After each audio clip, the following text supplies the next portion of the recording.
Welcome to Albany. I'm glad you're here. Believe me, as the only gay person in the state senate, I could use some company.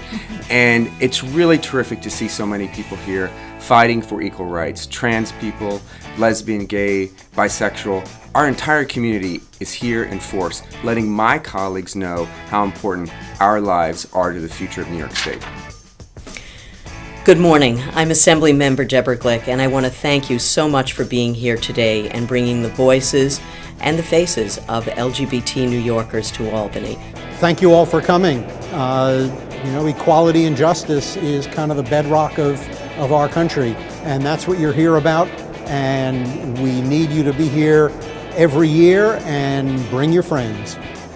So thank you so much from the bottom of my heart for coming to Albany to educate my colleagues and my friends with your experience.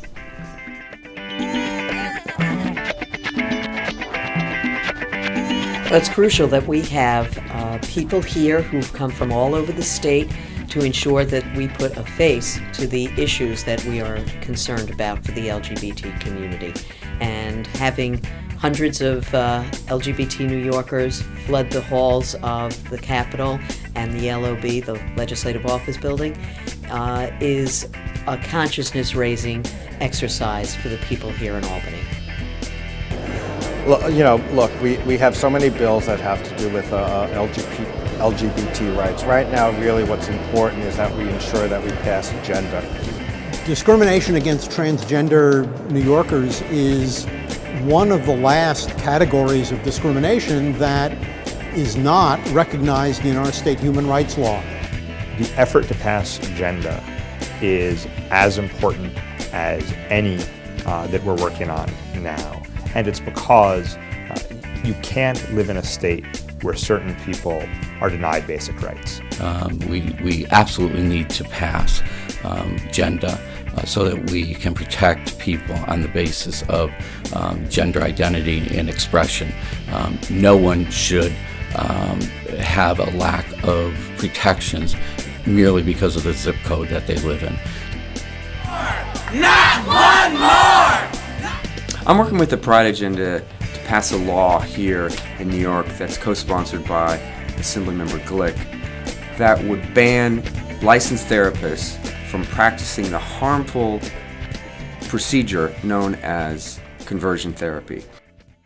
I think as our community matures and we get married and start families, we start thinking about our kids, and we have issues involving our youth that concern runaway and homeless youth, kids that leave their home or are thrown out of their home and have no place to go simply because they're LGBTQ. The Child Parent Security Act is a bill that will enable everyone to be able to have a family. My husband and I have a 4-year-old bouncing daughter who is the product of gestational surrogacy. We had to go to California, though, in order to conceive and have her. And I think, LGBT New Yorkers should have that right here in New York State. And hopefully we will move beyond having to pass legislation for our protections, and we get the banning conversion therapy, and we get the Child Parent Security Act passed, and we get gender passed, and then we can focus on trying to obtain money for our community. Equality for everyone is paramount, or none of us are really equal if those around us aren't equal.